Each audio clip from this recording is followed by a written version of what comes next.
Air signs, tignan po natin kung ano ang mensahe para sa'yo ngayong araw na ito. Keep in mind po na ito ay general reading lamang, so hindi po lahat ay makaka-relate, so be open-minded. Sa mga hindi pa po nakasubscribe dito sa ating channel, please subscribe na po kayo. And pa-like na din po ng ating video. At sa mga nais naman pong mag-avail ng ating private readings, Lucky Stones and Amulet, makikita nyo po yung link sa description box below, Tarot Intentions by Aliana Reyes. We have patience. Yan. Sabi sa inyo ni Archangel Jopiel, your dreams are blooming more rapidly than you realize. Still, they need nurturing and patience. So, alagaan at maging mapagpasensya po kayo sa inyong mga ginagawa ngayong araw na ito. Yan. So, nakikita nyo or mararamdaman nyo talaga yung sabihin natin yung growth 3 months to 3 years from now. Ganyan po. Tagal ba? Pero ganun talaga. Kasi, pag nakuha mo naman ito, air signs, talaga masasabi mo na worth it talaga lahat. Tignan po natin ano yung blessings na pwede mong ma-receive ngayon. Blessings po na pwedeng ma-receive, spirit guide ni air signs ngayon. Blessings na pwedeng ma-receive.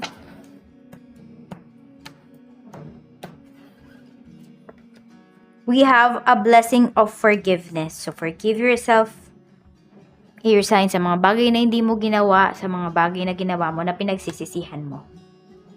I-let go nyo na po yan. Hindi ko masabi sa inyo na patawarin nyo na yung mga tao na nakasakit sa inyo. Kasi iba-iba yan ng stages. And hindi naman talaga easy na magpatawad. Totoo naman yan, di ba? Madali lang yang sabihin, pero mahirap po yang gawin. So, more on, siguro, mas patawarin nyo muna yung sarili ninyo. Kasi mas may control po kayo doon. Tignan natin. Maging compassionate kayo sa inyong sarili. A blessing of fire. So, meron dito, medyo tinatamad ba kayo ngayong araw na ito? Kasi pwedeng wala kayong nakikitang growth pagdating sa inyong finances, sa inyong trabaho, or kung ano mang pinapagawa ninyo.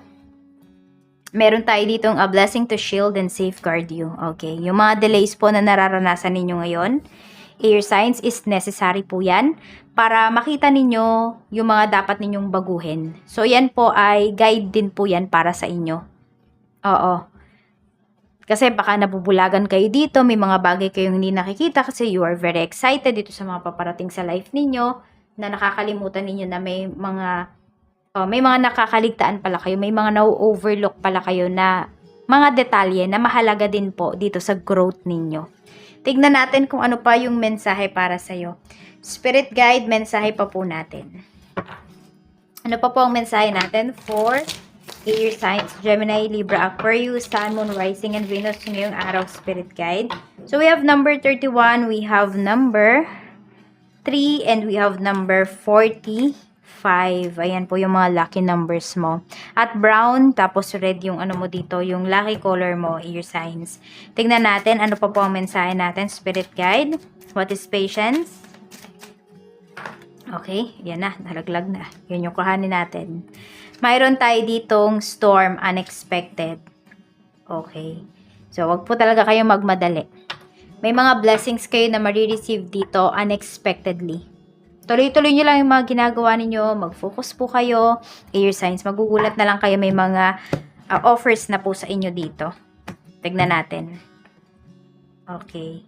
Meron tayo ditong faith, divine intervention. So, ito yun, no? Yung a blessing to shield and safeguard you. Sabi ko nga sa'yo, may mga bagay dito na hindi mo kontrolado. May mga bagay po dito na may delays. Ayan, nade-delay sa life mo.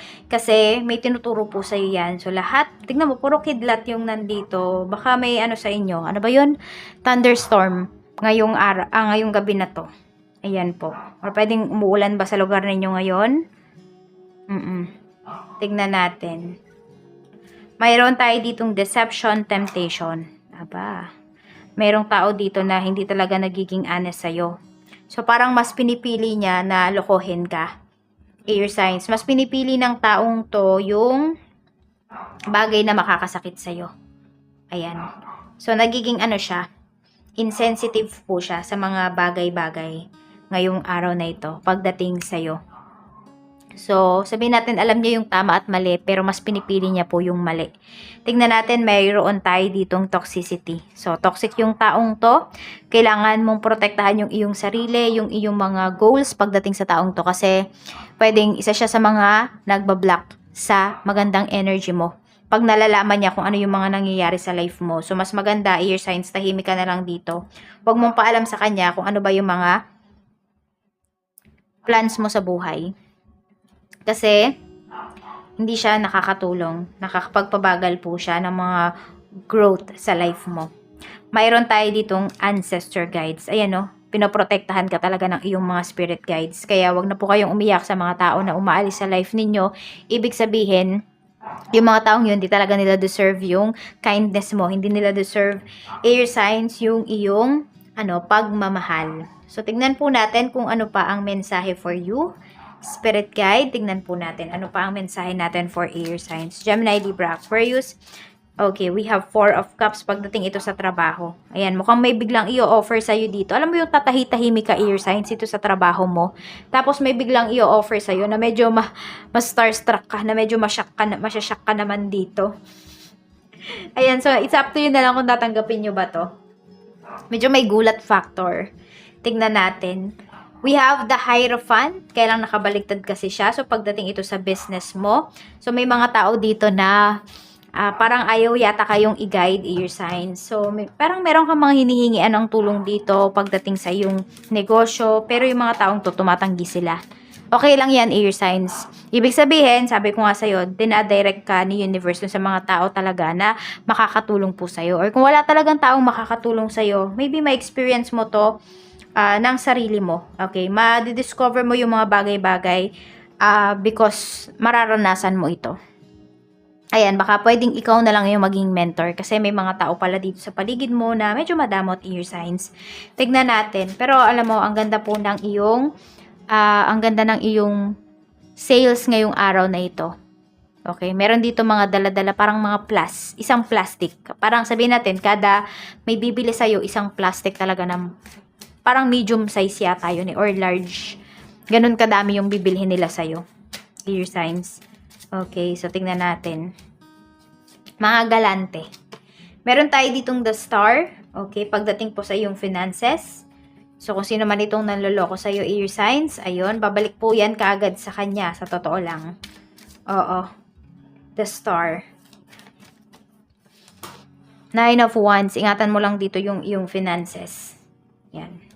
Meron ka marireceive dito air signs. Or kung ano man yung pinagdarasal mo, ano man yung wini-wish mo, ibibigay po yan talaga sa'yo ni universe. Pagdating sa kaperahan, pwedeng makakakita ka dito air signs or may mag-aalok sa'yo ng magandang trabaho or magandang opportunity. So, it's up to you kung igagrab nyo talaga yan. Siguro dito yan magmumula sa trabaho ninyo. Kasi dito may shocking events may shocking news dito. 3 of Cups. Okay, meron tayo ditong 6 of Wands. So, merong tao dito na meron ba kayong ka-deal air signs ngayon? Kasi pwedeng ilagay niya kayo sa third party. Mukhang machichismis kayo dito air signs. Oh. King of Wands. Okay, medyo yung taong to ay parang sikat siya sa mga kababaihan, sa mga kalalakihan. So, ganun yung nakikita ko dito. Yung taong to is ma-pride po yan. So, air signs, ayan, mag-ingat po kayo. Baka kasi malagay kayo dito sa third party. Oo. Meron tayo ditong the High Priestess. Gamitin nyo daw yung isip ninyo, sabi ni universe. Huwag laging puro puso. So, tingnan po natin ano yung love message para sa'yo. Love message natin, spirit guide. Okay, we have wedding rings. So, pwedeng kayo to. Pero we have the runner. Okay, ganito lang yan. Kasi may bata dito, oh. So, pwedeng yung ka-deal ninyo, air signs, baka may asawa na siya or may anak na siya. Okay, may anak na siya pero pinagtataguan niya yung anak niya. Ayan po. So, pag-isipan yung mabuti air signs kung makikipagrelasyon kayo sa taong to. Kasi tignan nyo, kung may anak siya, pinagtataguan niya. Paano pag kayo yung nagkaroon ng anak? Baka iwan na lang din, baka pagtaguan na lang din. So, mag-iingat po kayo. Yan, kilalanin nyo muna talaga yung tao. Sabi nga, kahit gaano mo kakilala yung kahit gaano mo katagal kasama, or hindi kasama, kakilala yung isang tao, baka hindi mo talaga siya kakilala. So, ayan po, ito na po yung iyong wishing candle. This is day 5, air signs. Alisin nyo na po yung doubts ninyo. At kung may doubts naman po kayo, ay wag na po kayo mag-wish. Ayan, kailangan kasi dito is po yung inyong tiwala. 100%. Ayan. Mag-wish na po kayo, air signs.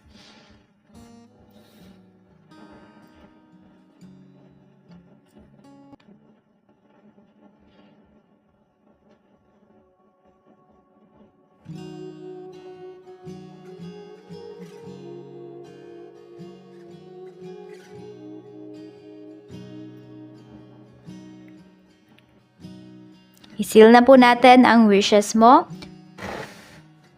Mag-iingat kayo always and more blessings to come.